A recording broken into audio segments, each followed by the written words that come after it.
In the hustle and bustle of the workplace, safety is paramount, and the ability to handle those injuries with confidence is a must. Today, we're going to explore the importance of equipping your employees with the confidence to handle workplace injuries.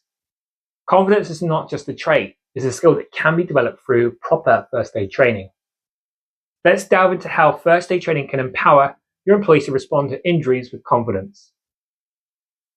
And here are the key reasons why it's essential.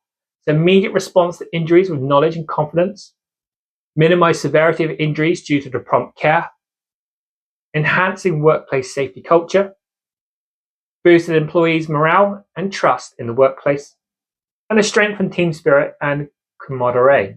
Handling workplace injuries with confidence is not just about skills, it's about creating a workplace where safety is everyone's responsibility. It's about ensuring that your employees are prepared to respond effectively in critical situations.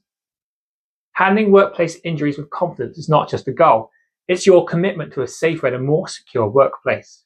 Because in your workplace, confidence is the key to a safer and more productive future.